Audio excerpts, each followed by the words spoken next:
அது முடிஞ்சதும் welcome back to மருத்துவ நேரம். அண்ட் டாக்டர் ஒரு காலர் லைன்ல இருக்காங்க, தொடர்ந்து பேசலாம். வணக்கம், ஷாலி டிவின் மருத்துவ நேரம். யார் எங்க இருந்து பேசுறீங்க? ஓகே, இந்த லைன் கட் ஆயிடுச்சு டாக்டர். நம்ம ஸ்டேப்லர் சிகிச்சை பத்தி பேசிட்டு இருந்தோம், 4th ஸ்டேஜ் பத்தி, கேஸ் செலெக்ஷன். தொடர்ந்து பேசலாம் டாக்டர்.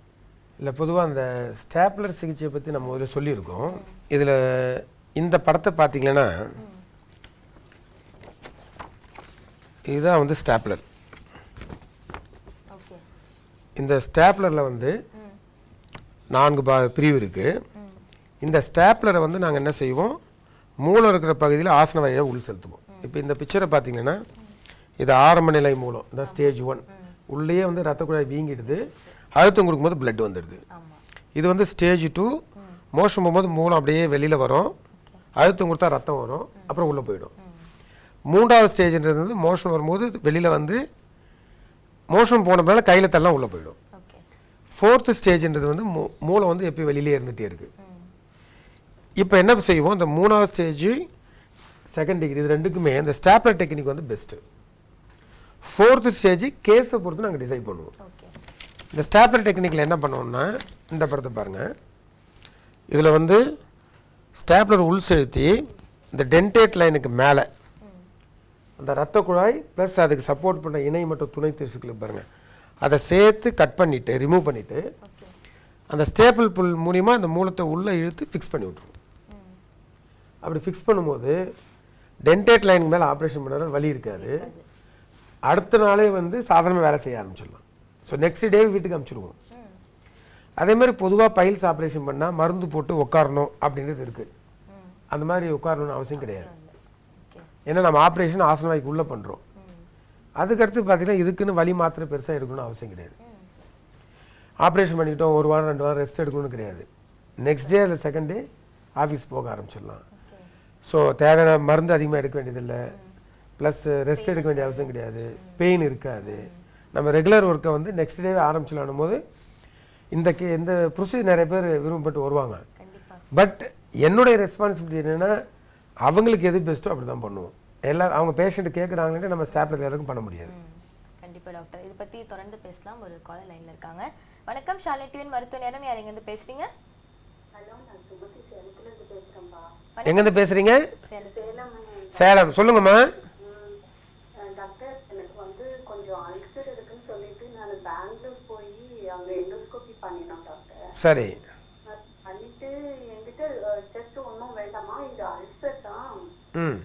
ஸோ நீங்கள் என்ன ஜாப் பண்ணுறீங்க? நான் டீச்சராக இருக்கேன் ப்ரைவேட் ஸ்கூலில் சார் அப்படின்னு. சரி.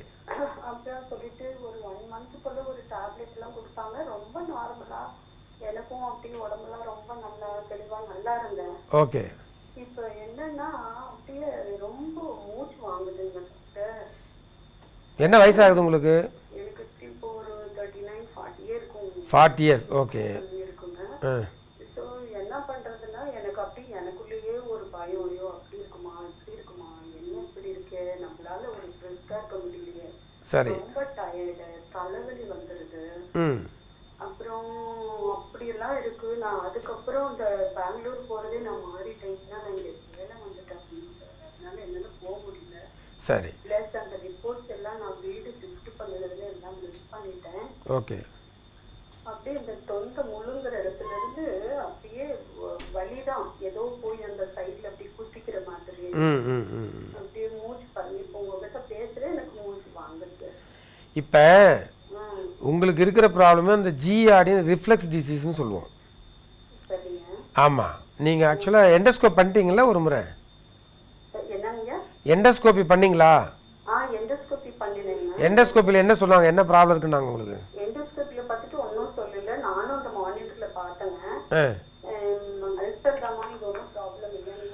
அந்த அல்சர் கூட உங்களுக்கு வந்து அந்த வால்வ் பகுதி வீக்காக இருக்குன்னு சொன்னாங்களா? வீக்கம் தான், அந்த உணவு குழல் கொஞ்சம் வீக்னஸ் இருக்குன்னு சொன்னாங்க. வீங் இருக்கு அப்படின்ற மாதிரி எக்ஸ்ரேல சொன்னாங்க. சரி, அதான்ப்பா. சொல்லுங்க. வீங் இருக்கு அப்படின்னு சொன்னாங்க. இப்போ எனக்கு என்னன்னா இந்த ரைட் சைடு ஃபுல்லா கையை அப்படியே ரொம்ப வலி, அப்படியே முதுகும் சில நேரம் வலி, ரொம்ப எனக்கு உடம்பே டயர்டா எனக்கு முடியறது இல்லை. ஸோ இதை நினைக்கிறது இதனாலேயே நான் குழந்தையே இல்லாம நான் அவாய்ட் பண்ணிக்கிட்டு. இல்லை நீங்கள் அந்த அளவு நினைக்க வேண்டாம். இது வந்து இப்போ ஜிஆர்டின்னு சொல்கிறது, ரிஃப்ளெக்ஸ் டிசீஸ். ஓகேங்க. இந்த ரிஃப்ளெக்ஸ் டிசீஸ் தான் உங்களுக்கு ப்ராப்ளம் தான். அந்த வீங்கன்னு சொன்னாங்களே, அது வீக்கம் கிடையாது, வீக்னஸ். அந்த வீக்னஸ்னால உங்களுக்கு என்ன ஆகுது, அந்த உணவு குழாயும் இறைப்பையும் சேர்ற இடத்துல இருக்கிற வால் வீக்காக இருக்குது. அந்த வீக்காக இருக்கிறத நாங்கள் வந்து லோயர் இசபெல் ஸ்பிங்டர் வீக்னஸ்ன்னு சொல்லுவோம்.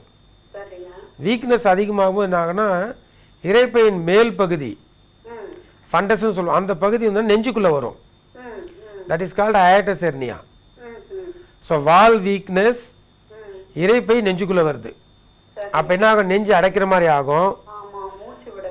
ஆமாம், வயிற்றில் சாப்பிட்றது வந்து ஜீரணம் ஆனாலும் கேஸ் அதிகமாக சேர்றது, ஆசிட் சேர்ந்து நெஞ்சுக்குள்ளே வந்துடும். அப்போ வயிற்றில் மேல் பகுதி தொண்டை வரைக்கும் எரிச்சல் இருந்துகிட்டே இருக்கும்.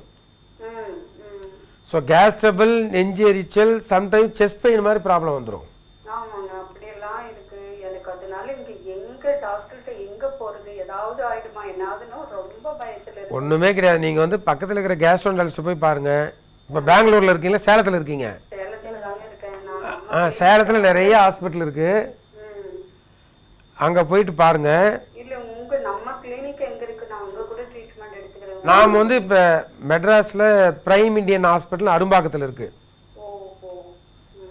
ஹாஸ்பிட்டல் நம்பர் நோட் பண்ணிக்கோங்க, 2363 63 9999 49.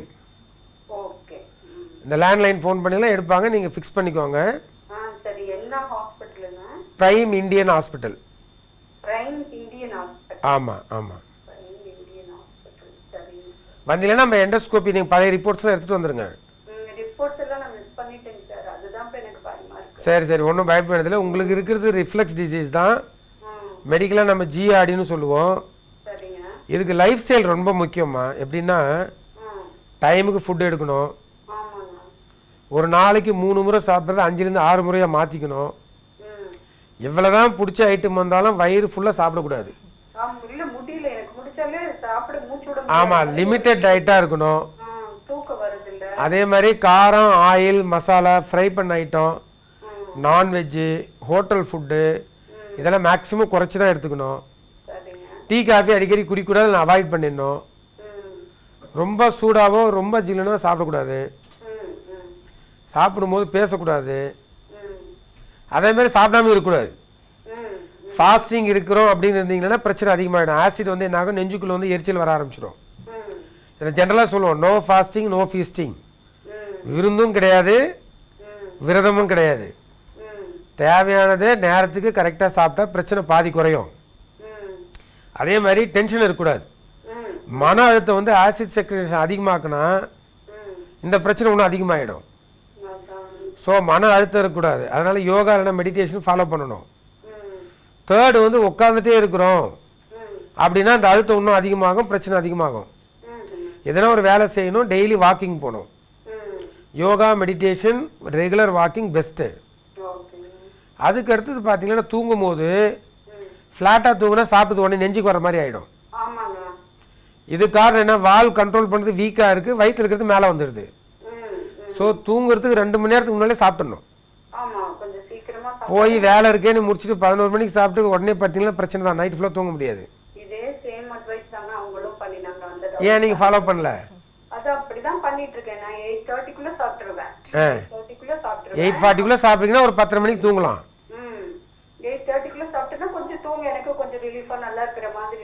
கரெக்ட். ஸோ அதான் இப்போ கரெக்டாக தான் சொல்லியிருக்காங்க. இது ஜிஆர்டி ப்ராப்ளம். இதில் நீங்கள் ரொம்ப தெளிவாக புரிஞ்சிக்க வேண்டியது லைஃப் ஸ்டைல், டயட்டு. இது கரெக்டாக ஃபாலோ பண்ணால் தான் மெடிசின்ஸ் யூஸ்ஃபுல்லாக இருக்கும். மெடிசின்ஸ் மட்டும் எடுத்துகிட்டு நீங்கள் இதை கரெக்டாக ஃபாலோ பண்ணலன்னா ட்ரீட்மெண்ட் நமக்கு சாட்டிஸ்ஃபைடாக இருக்காது. எங்ககிட்டலாம் ஒரு சில பேஷண்ட்ஸ் இருக்காங்க, 10 டாக்டர் பார்த்துருக்காங்க. ஒவ்வொருத்தரும் அட்வைஸ் கேட்பாங்க, கரெக்டாக ஃபாலோ பண்ண மாட்டாங்க, அப்புறம் எங்கிட்டையும் வருவாங்க. நான் தான் சொல்லுவேன், மெடிசின்ஸ் 1/3 தான் எஃபெக்டிவாக இருக்கும். 2/3 வந்து லைஃப் ஸ்டைல் அண்டு டயட்டு. அதே மாதிரி நீங்கள் வந்து சாப்பிட்டுட்டு தூங்குனீங்கன்னா நைட்டில் 1 மணி 2 மணி நிறைய பேருக்கு வயிறு எரிச்சல் வரும். அந்த எரிச்சல் வலினாலையும் தூங்கி எழுந்திரிச்சு உட்காந்துட்டாங்க, நைட் ஃபுல்லாக தூங்க மாட்டாங்க. அதனால என்ன ரீசன்னா, நைட்டில் வந்து நாக்டர்னல் அசிடியூரியான்னு சொல்லுவோம். நைட்டில் ஆசிடிட்டி அதிகமாக இருக்கும். நம்ம சாப்பிட்றது 2லேருந்து 4 மணி நேரத்தில் ஜீரணம் ஆகிட்டா வயிறு காலி ஆகிடும். அப்போ இருக்கிற ஆசிட் நாங்கள் நெஞ்சுக்கு வர ஆரம்பிச்சிடும். ம். அதை அவாய்ட் பண்ணுறதுக்கு நைட்டு தூங்கும்போது ஒரு டேப்லெட் கொடுத்துருவோம். ஓஹோ. ம். ஸோ தூங்கும்போது நம்ம 2 மணி நேரம் 3 மணி நேரம் கழித்து தூங்கினாலும் நெஞ்செரிச்சல் வந்துடுது, கஷ்டமாக இருக்குது அப்படின்னா தலைப்பகுதி வந்து ஒரு 15 டிகிரி ஹைட் வர்ற மாதிரி வச்சு தூங்க சொல்லுவோம். ம். ம். தலைப்பகுதி தூக்கிட்டு தூக்கி இருக்கிற மாதிரி இருந்து தூங்கணும். சரிங்க. டைட்டான ட்ரெஸ்ஸு போடவே கூடாது. ம். ஆமா, டைட்டானதா போட்டாலும் ஒரு மாதிரி மூச்சு விட. மேல் வயிறு டைட் ஆகிடும், மூச்சு வரது கஷ்டமாயிடும். ஆமாங்க. ஸோ டைட்டான ட்ரெஸ்ஸு போடக்கூடாது. ம். சாப்பிட்டுட்டு கஷ்டமான வேலையோ இல்லை குனிஞ்சு நிமிடுற வேலையோ செய்யவே கூடாது. ம். ம். நான் சொல்கிறது புரிஞ்சா உங்களுக்கு? இதை ஃபாலோ பண்ணால் 50% ப்ராப்ளம் போயிடும். சரிங்க. ஆமாம். ப்ளஸ் மெடிசின்ஸ் கரெக்டாக எடுக்கணும். மெடிசின்ஸ் எடுக்கலாம் கம்ப்ளீட் ரிலீஃப் கிடைக்காது. ஆ. மெடிசின்ஸ் நாங்கள் எப்படி ஃபோக்கஸ் பண்ணோம்னா ஆசிட் செக்ரீஷனை குறைக்கிற மாதிரி மெடிசன், சரிங்க. குடல் மூவ்மெண்ட்டை இம்ப்ரூவ் பண்ணுற மாதிரி மெடிசன்ஸ் கொடுப்போம். சரிங்க. அப்போ தான் உங்களுக்கு ரிலீஃப் கிடைக்கும். இது ஆனா பயப்படுற மாதிரி ஒண்ணும் இல்லை. ஒன்றுமே கிடையாது. உங்கள் வயசுக்கு இது பயப்பட வேண்டிய அவசியம் இல்லை. இது வந்து ஜிஆர்டி ப்ளஸ் அயாட்டிஸ் ஹெர்னியான்ற ப்ராப்ளம் தான் உங்களுக்கு. ப்ராப்பராக மெடிசன் எடுத்துகிட்டு லைஃப் ஸ்டைல் ஃபாலோ பண்ணால் நீங்கள் சரியாயிடுவீங்க. சரிங்க. ரொம்ப தேங்க்ஸ். இப்போ நம்ம கிளினிக்கு நான் வரேன்னா வாங்க வாங்க பார்க்குறேன். சாட்டர்டே சண்டேஸ்ல எப்படிங்க? எல்லா நாளும் இருப்போம். நீங்கள் வாங்க, ஃபோன் பண்ணிட்டு வாங்க. நான் வந்து அங்கேயே ஸ்டே பண்ணி நான் ட்ரீட்மெண்ட் பார்த்துட்டு வர மாதிரி எனக்கு வந்து ட்ரீட் பண்ற மாதிரி. வாங்க வாங்க வாங்க. சரிங்க டாக்டர், ரொம்ப தேங்க்ஸ். நன்றிம்மா நன்றிம்மா. தேங்க்யூ ஸோ மச் ஃபார் காலிங்மா. கண்டிப்பாக சென்னையில் வந்து டாக்டர் பாருங்கள், உங்கள் ப்ராப்ளம்ஸ் க்யூர் ஆயிரும். அண்ட் டாக்டர் நம்ம வந்து இப்போ இப்போ இதை பார்த்தீங்கன்னா டிபிக் இது வந்து இதுக்கும் பைல்ஸுக்கும் சம்மந்தமே இல்லை. இருந்தாலும் அந்த அம்மாவுக்கு வந்து ரொம்ப நாளாக ஒரு பயம், அதனால் அவங்க கேட்குறாங்க. இப்போ அதான் நம்ம ஸ்டாப்லர் சிகிச்சை பற்றி பார்த்தோம். ஸ்டாப்லர் சிகிச்சை வந்து ஒரு advance technique. It is very useful stage 2 and 3 பைல்ஸுக்கு. ஸ்டேஜ் 1க்கு தேவையில்லை. ஸ்டேஜ் 4 ஒரு சிலருக்கு நாங்கள் யூஸ் பண்ணுவோம், எல்லாருக்கும் யூஸ் பண்ண மாட்டோம். அவங்களுக்கு வந்து லேசர் சிகிச்சையில் சரி பண்ணிடலாம். லேசர்ன்றது வந்து ஸ்டேஜ் 1 ஸ்டேஜ் 4 வரைக்கும் எல்லாத்துக்குமே அது யூஸ்ஃபுல். அது ஒரு டெக்னிக். எப்படின்னா சாதாரணமாக நாங்கள் நைஃப் யூஸ் பண்ணுறதுக்கு பதிலாக லேசரை யூஸ் பண்ணி அந்த மூலத்தில் இருக்கிற ரத்த குழாயை வந்து வீக்கமாக தானே இருக்குது, அந்த வீக்காக இருக்கிற ரத்த குழாய் என்ன பண்ணும், லேசர் கழிச்சு உள்ளே சேர்த்து சுருக்கி விட்ருவோம். அப்போ அது சுருங்கி போயிடும். ஸ்டேஜ் 1 ஈஸியாக சரியாயிடும், ப்ளீடிங் இருக்காது, பெயினும் இருக்காது. ஓகே, இப்போ தொடர்ந்து பேசலாம் டாக்டர். ஒரு கால் லைன்ல இருக்காங்க. வணக்கம், ஷாலினி டிவி மருத்துவ நேரம். யார் எங்க இருந்து பேசுறீங்க? சத்தண்டேல இருந்து பேசுறேன்மா. வணக்கம்மா. டாக்டர் கிட்ட உங்க சந்தேகங்களை கேளுங்க. சரி சொல்லுங்கம்மா. சார், எங்க வீட்டுக்காரருக்கு பைல்ஸ் ஆபரேஷன் பண்ணிருந்தேன் சார். சரி. இப்போ அது சரியாயிடுச்சு. சைடுல ஒரு கொப்பளம் மாதிரி வந்து அது இப்போ ஓட்ட மாதிரி தண்ணி மாதிரி வடிஞ்சுக்கிட்டே இருக்கு. எப்போ ஆப்ரேஷன் பண்ணீங்க? இப்போ 2 மாசம் ஆச்சுங்க சார். சரி, இப்போ பைல்ஸ் தான் ஆப்ரேஷன் பண்ணீங்களா இல்லை வேறு எதனா ப்ராப்ளம் இருக்குன்னு டாக்டர் சொன்னாரா? இல்ல, வேற எந்த ப்ராப்ளம் இல்லை. பைல்ஸ் பவுத்திரம்னு சொல்லிட்டாங்க. இப்போ நீங்கள் என்ன புரிஞ்சுக்கணும், உங்களுக்கு ஆப்ரேஷன் பண்ணது பௌத்திரம். ஆமாங்க சார். பௌத்திரன்றது வந்து பொதுவாக ஆசன வாயில் மலச்சிக்கல்னாலேயோ இல்லை வந்து இன்ஃபெக்ஷன் வந்தோ இல்லை அடிக்கடி டைரியா டிசென்ட்ரி இருக்கிறவங்களோ அது காமன். அந்த ஆசன வாயில் பௌத்திரன்றது என்னென்னம்மா, சீழ்கட்டி வந்து அது உள்ளேருந்து வெளியில் பரவிடும். அதுதான் பௌத்திரம்னு சொல்கிறோம். இப்போ டாக்டர் பண்ணும்போது பௌத்திரத்தை ரிமூவ் பண்ணிட்டேன்னு சொல்லிட்டாரா? சரி, இப்போ அதுக்கப்புறம் டாக்டர் போய் பார்த்தீங்களா? போய் சாப்பிட்ட கேட்டதுக்கு இது வந்து ஆசன வாய்க்கு இதுக்கு எந்த சம்பந்தம் இல்ல, நல்லா ஒன்றும் பிரச்சனை இல்லைன்னு மாத்திரை எல்லாம் கொடுத்து விட்டாங்க சார். சரி. இப்போ அதெல்லாம் சாப்பிட்டு இப்போ திருப்பி அதே மாதிரி வந்துகிட்டே இருக்கு. இல்லை, இப்போ பௌத்திரத்தில் மிக முக்கியமாக நீங்கள் என்ன கவனிக்கணும்னா, இதில் வந்து அதாவது ஹை டைப் லோ டைப்னு ரெண்டாக பிரிச்சுருக்கும். ஆமாம். இப்போ நீங்கள் வந்து என்ன டைப் பண்ணிக்கிட்டீங்கன்னு எனக்கு தெரியணும். ரெண்டாவது, இப்போ டாக்டர் பார்த்துட்டு பௌத்திரம் கம்ப்ளீட்டாக ஆறிடுச்சா இல்லையான்னு சொன்னதும் உங்களுக்கு கரெக்டாக தெரியணும். அது சொல்லிட்டாங்க, திருப்பி திருப்பி கிளியர் ஆயிடுச்சுப்பா, அதை பற்றி ஒன்றும் பிரச்சனை இல்லை. இப்போ அது வந்து எந்த பிரச்சனையும் இல்லைங்க சார். அப்போ நீர் வரக்கூடாது, நீர் வருது உங்களுக்கு. அதுதான் அதை கேட்டதுக்கு தான் அந்த ஒன்றும் பிரச்சனை, இவருக்கு அந்த இடத்துல வலி இல்லைன்ட்டாரு. சரி. சைடில் அந்த கொப்பளம் மாதிரி இல்லைம்மா, இப்போ நீங்கள் வந்து சைடில் கொப்பளம் மாதிரி வந்து கொப்பளம் வழியாக தான் நீர் வருது. ஆமாங்க சார். அது வந்து பௌத்திரம் தான். அது நீங்கள் கிளியராக புரிஞ்சுக்கோங்க. ஆசன வாயை சுற்றி கொப்பளம் இருக்கும். அந்த கொப்பளம் திடீர்னு ஓப்பன் ஆகி உள்ளேருந்து நீர் மாதிரி பசு மாதிரி வந்துடும். ஃபவுல் ஸ்மெல்லிங்காக இருக்கும். அது ஒன்றும் கிடையாது, உள்ளே இருக்கிற மோஷன் அது வழியாக வெளியில் வருது. இல்லை, இன்ஃபெக்ட் ஆகிட்டு நீர் சேர்ந்து வெளியில் வருது. இதுக்கும் உள்ள ஆசன வாய்க்கும் கனெக்ஷன் இருக்கும். சரிங்க சார். அதை தான் பௌத்திரம்னு சொல்லுவோம். இப்போ உங்களுக்கு பௌத்திரம் இருக்குது, சரிங்க சார். அவரை போய் டாக்டர்கிட்ட பாருங்கள் மறுபடியும். அவர் பார்த்துட்டு என்னென்னு சொல்கிறாரோ அதை பொறுத்து அது ட்ரீட்மெண்ட் எடுக்கணும். நீங்கள் கிளியராக என்ன புரிஞ்சுக்கணுன்னா, ஒரு சிலர் தொடர்ந்து நீர் வந்துகிட்டே இருக்கும், ஒரு சிலருக்கு என்னாக நீர் வந்துட்டு க்ளோஸ் ஆகிடும், 1 வாரம் 2 வாரம் கழிச்சு மறுபடியும் வீக்கம் வந்து அது ஓப்பன் ஆகி மறுபடியும் சீர் வரும். ஆமாம் சார். அப்போ போய் இப்போ திருப்பி தலம் ரத்தமா வந்துச்சுங்க சார். திருப்பி எல்லாம் எடுத்து கிளியர் பண்ணி விட்டாரு. அப்போ திருப்பி இப்போ நீர் இல்லை அந்த ஹோல் மட்டும் கிளியர் பண்ண போதாதுமா, அது ஹோல் திங் ரிமூவ் பண்ணணும். சரிங்க சார். பௌத்திரத்துக்கு ட்ரீட்மெண்ட்டு அது அந்த வேர்னு சொல்லுவோம் நாங்கள். உள்ளேருந்து ஆசனவாய் உள்ள கனெக்ஷன்லேருந்து வெளியில் வர வரைக்கும் ஹோல் திங் ரிமூவ் பண்ணாதான் அது வந்து சரியாகும். வெளியில் மட்டும் க்ளீன் பண்ணால் மறுபடியும் வந்துடும். அது வந்து ஃபிஸ்டுலெக்டமின்னு சொல்கிறது. ஃபிஸ்டுலெக்டமி ரிமூவ் பண்ணுறோம். அதில் 2-3 டெக்னிக் இருக்குது. அது டைப்பை பொறுத்து நாங்கள் ட்ரீட்மெண்ட்டை சேஞ்ச் பண்ணுவோம். இப்போ அவருக்கு பௌத்திரம் இருக்குது, அதுக்கு ஆப்ரேஷன் பண்ணணும்னா டாக்டரை போய் பாருங்கள். அது ரொம்ப முக்கியம். சரியா? ரைட்டுமா. தேங்க்யூ ஸோ மச் ஃபார் காலிங்மா. அதான் இப்போ நீங்கள் பார்த்தீங்கன்னா அது பௌத்திரன்றது வந்து ஒரு பெரிய டாபிக். இது ஐ ஆனல் ஃபிஸ்டுலா, லோ ஆனல் ஃபிஸ்டுலா ரெண்டாக பிரிச்சுடுவோம். அதிலே காம்ப்ளிகேட் டைப்பும் இருக்குது. பௌத்திரம் ஏன் வருது அப்படின்னா பொதுவாக மலச்சிக்கல் தான் காரணம். மலச்சிக்கல் அப்போ அந்த இடத்துல மோஷன் போய் தங்கிடுது. அந்த மோஷனில் வந்து பாக்டீரியாவும் இருக்கும். ரொம்ப நாள் தங்கும்போது ஆசன வாய் பகுதியில் ஆனல் கிளாண்டுன்னு இருக்குது. அந்த ஆனல் கிளாண்டோடைய வேலை என்னென்னா மியூக்கோசா மாதிரி செக்ரேட் பண்ணும். ஆசன வாய் சுத்தமாக வச்சுக்கிட்டு மோஷன் ஃப்ரீயாக போகிறதுக்கு ஹெல்ப் பண்ணுது. எப்படி நமக்கு வந்து ஹேர் ஃபாலிகல்ஸ் வந்து செபம் செக்ரேட் ஆகும், அதனால தான் அது வந்து ஹேர் வந்து ஷைனியாக இருக்குது, ஆயில் செக்ரீஷன். அதே மாதிரி ஆனல் கிளாண்ட் செக்ரீஷன் இருக்கும். அப்புறம் அந்த இடம் லூப்ரிகேட்டடாக இருக்கும். அந்த ஆனல் கிளாண்ட் வந்து ஆசன வாய் உள்ளே தான் ஓப்பன் ஆகிருக்கும், பட் வால்வ் இருக்கும். பட் மோஷன் ரொம்ப நாள் இருக்கும்போது இதில் இருக்கிற பாக்டீரியா அதுக்குள்ளே போயிடும். அப்போ அது இன்ஃபெக்ட் ஆகிடுது. அந்த இன்ஃபெக்ட் ஆனது சீழ் கொத்துரும். அந்த சீழ் வந்து உள்ளே இருந்து வெளியில் வர தான் ட்ரை பண்ணும். அதுதான் வெளியில் வந்து வீக்கம் வந்து சீழாக வருது. இதை தான் பௌத்திரன்றோம்.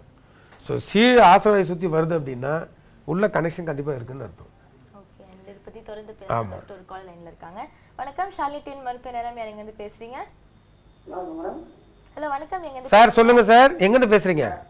சார் வணக்கம் சார், மதுரையிலேருந்து பேசுகிறேன் சார். மதுரை சொல்லுங்கள் சார். அதாவது நான் 2000 போட்டிருந்தேன், ஸ்பைன் ஆப்ரேஷன் பண்ணேன் சார். என்ன ஸ்பைனா? ஆமாம் சார், ஸ்பைனல் கார்டில். சரி. அதுக்கு முன்னே வந்து மோஷன் வந்து 2 times நார்மலாக போயிட்டு இருந்துச்சு. சரி. அந்த ஆப்ரேஷன் பண்ணதுக்கப்புறம் மோஷன் போகிறது கஷ்டமாக இருக்குது. அதே மாதிரி ஒரு நாளைக்கு போக வேண்டிய மோஷன் வந்து கொஞ்சம் கொஞ்சமாக யூரின் போகும்போது தான் போகுது சார். ஓகே. அதாவது இப்போ நான் போய் ஒரு மாதிரி ஒரு டாக்டர்கிட்ட பார்த்தேன். அவர் நேரம் சொல்ல விரும்பல. சரி. அவர் என்ன பண்ணா, அதாவது சிறுநீருக்கும் மலப்பொழுதுக்கும் ஒரே நடந்ததா, அதனால நீங்க வந்து இதுல உங்களுக்கு மலப்பொழுது பற்றி எதுவுமே தெரியல, யூராலஜிஸ்ட கொஞ்சம் பாருங்க, கன்சல்ட் பண்ணுங்க அவரே ஒரு பார்வர்ட் பண்ணிவிட்டாரு. சரி. அவர் என்ன பண்ணாருன்னா ஒரு 2 months 3 months மாத்திரை எடுத்து நான் எடுத்துக்கிட்டேன். சரி. முதல்ல ஃபர்ஸ்ட் இந்த ஸ்கேன் எடுத்து பார்க்கும்போது 120 ml வந்து சிறுநீர்ல தங்குச்சு. சரி. அதுக்கடுத்து 1 monthக்கு அப்புறம் டேப்லெட் எடுத்ததுக்கு அப்புறம் ஸ்கேன் எடுத்து பார்க்கும்போது 15 ml நீர் தங்குச்சு. யூரின் போறதுல. ஓகே. ஆமா தங்குது. அப்ப இப்போ என்னங்க, நான் அதே சார் முன்ன சொன்னேன்ல, per day போக வேண்டிய ஒரு காலைல போக வேண்டியது முழுக்க போகாம கொஞ்சம் கொஞ்சமா போகுது. அதே மாதிரி கிட்டத்தட்ட 1 year வாக்கிங் இயர்லி மார்னிங் வந்து 6 கிலோமீட்டர் நடக்குது சார். சரி. நடந்துட்டு வந்ததும் கொஞ்சம் ஏதோ போகுது. அதே மாதிரி மதியம் கொஞ்சம் போகுது. அவர் யூரின் போகும்போது கொஞ்சமா போயிட்டு சார். கேஸ் எவ்வளவு வயிறு அடைச்சிட்டு சார். சரி. இப்ப உங்களுக்கு என்ன வயசாகுது? என்ன வயசாகுது? 29 தான், சின்ன வயசு.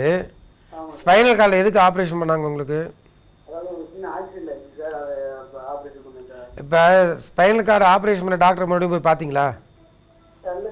பார்த்தேன். அவர் என்ன பண்ணாருன்னா, அதாவது வந்து பிளேயர் வந்து ஷூ போட்டு யூரின் போயிட்டு இருக்காங்க. லக்கிலி உங்களுக்கு வந்து ஷூ போடாம யூரின் போயிட்டு இருக்கீங்க. சரி. அது ஒரு லக்கிலி. அதனால எந்த ஒரு பிரச்சனையும் நாங்கள் எல்லாத்தையும் கிளியர் பண்ணிட்டுன்ற மாதிரி பிசி சொன்னாங்க சார். சரி. என்ன ஒரு பிரச்சனைனா சார், அதுக்கு அடுத்து எப்பவுமே நான் ரெகுலராக செவ்வாழைப்பழம் தினமே எடுத்துக்குவேன். அதான் இப்போ நீங்கள் இல்லை இப்போ நீங்கள் என்ன புரிஞ்சுக்கணுன்னா, ஆக்சிடென்ட் ஆகிட்டு உங்களுக்கு ஸ்பைனில் ஆப்ரேட் பண்ணியிருக்காங்கன்னு போது நரம்பு பாதிப்பு வரதுக்கு சான்ஸ் உண்டு. ஆப்ரேஷனுக்கு அதுக்கு சம்மந்தம் இல்லை. ஆக்சிடென்ட் ஆகும்போதே நரம்பு பாதிச்சிருக்கும். சரிங்க சார். இப்போ ஸ்பைன் ஃப்ராக்சர் இருந்தது சரி பண்ணிட்டாங்க. ஆமா சார். இந்த நரம்பு பாதிப்பு உங்களுக்கு முழுவதும் குணமாகலை. ஆமா சார். இப்போ யூராலஜிஸ்ட் சொன்ன மாதிரி ம். யூரின் போகிற இடத்துக்கும் மோஷன் போகிற இடத்துக்கும் நரம்பு சப்ளை எல்லாம் ஒன்றுக்கு ஒன்று இன்டர் கனெக்டட் தான். சரிங்க சார். அப்போ கம்ப்ளீட்டாக உங்களுக்கு ரிக்கவரி வராதும்போது சரிங்க. மோஷன் போகிறதுக்கே நீங்கள் அழுத்தம் கொடுத்தா தான் மோஷன் போகும். ஆமா சார். அப்படித்தான் சார் போயிட்டு இருக்கு. யூரினும் வந்து சாதாரணமாக போகாது. யூரின் ஃபுல்லானதும் அதுக்கப்புறம் ப்ரெஷரில் தான் வெளியில் போகும். அப்படித்தான் அதே போயிட்டு. ஸோ இப்போ நீங்கள் என்ன பண்ணணும்னா லைஃப் ஸ்டைல் மாடிஃபிகேஷன் மாதிரி அதுக்கு ஃபிசியோதெரப்பி மாதிரி அவங்க ட்ரெயின் பண்ணுவாங்க. அப்படிங்களா சார்? ரெகுலராக எக்ஸசைஸ் பண்ணணும். சரிங்க சார். மோஷன் போகிற இடத்த வந்து சுருக்கி சுருக்கி விரிகிற மாதிரி நீங்கள் வந்து முக்கிற மாதிரி அடிக்கடி பண்ணணும். சரிங்க சார். ஃப்ரீயாக மோஷன் போகிற மாதிரி டயட்டை மாற்றிக்கணும். நான் முதலே சொன்ன பாருங்க, அந்த மாதிரி பண்ணணும். சரிங்க சார். ப்ளஸ் நான் டாக்டரை ரெகுலராக ஃபாலோ பண்ணுங்கள். இப்போ ஸ்பைன் டாக்டரையும் ரெகுலராக ஃபாலோ பண்ணுங்கள். சரிங்க சார். யூரால்ஸு இல்லைனா கேஸ்ட்ரோன்ட்ரால்ஸு டெய்லி ரெகுலராக போய் பாருங்கள். சரிங்க சார். இது வந்து மெடிசின்ஸில் மட்டும் சரி பண்ண முடியாது. சரிங்க சார். டயட்டு ப்ளஸ் உங்கள் லைஃப் ஸ்டைலை நீங்கள் மாற்றிக்கணும். சரிங்க சார். ஒரு நாளைக்கு 5-6 லிட்டர் தண்ணி குடிக்கிறேன் சார். கரெக்டாக டயத்துக்கு போதும். ஒரு நாளைக்கு உங்களுக்கு வந்து உங்கள் வயசுக்கு உங்கள் வெயிட் என்ன இருக்கீங்க, எனக்கு இப்போ வந்து 65 தான் கைக்கு. அவ்வளோதான். உங்களுக்கு தேவையான அளவு தண்ணின்னு பார்த்தீங்கன்னா 3-4 லிட்டர் போதும். சரிங்க சார். ஃபுட்டு வந்து ஹெல்த்தி ஃபுட்டாக நிறைய வெஜிடபிள்ஸு ஃப்ரூட்ஸ் எல்லாம் எடுத்துக்கோங்க. அரிசி வகையை குறைச்சிருங்க. சரிங்க சார். வாக்கிங் ஆல்ரெடி 5-6 கிலோமீட்டர் போயிட்டுருக்கீங்க. கோதுமை வந்து இந்த கைக்கு சார் மோசனா. மோஷன் வந்து நீங்கள் தான் லோடாகி போகிற மாதிரி பார்த்துக்கூடாது. சரிங்க சார். பழத்தில் வந்து மாதுளம்பழம், கொய்யாப்பழம், ஆப்பிள், பப்பாளி, வாழைப்பழம் இதெல்லாம் எடுத்துக்கோங்க. சரிங்க சார். அது ஹை எனர்ஜி ப்ளஸ் மோஷனும் ஃப்ரீயாக போகும்.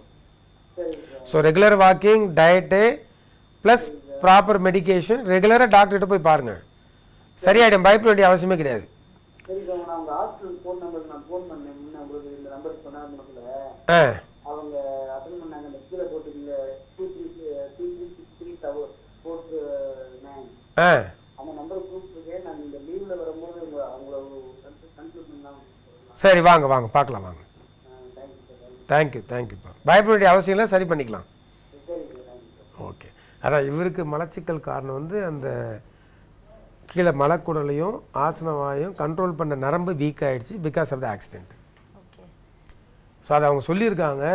இருந்தாலும் ஒரு பயம் இருந்துகிட்டே இருக்குது. கண்டிப்பாக டாக்டர். அண்ட் இந்த 1 hour வந்து உங்களோட ப்ரிஷியஸ் டைம் எங்களுக்காக ஸ்பெண்ட் பண்ணி ரொம்ப விளக்கமாக எல்லாமே எக்ஸ்பிளைன் பண்ணீங்க. And thank you so much for coming doctor. ரொம்ப யூஸ்ஃபுல்லான ப்ரோக்ராம் வந்து. Thank you. And viewers, keep watching Martha Neram on every Sundays. Until then, this is signing off. Take care and bye-bye.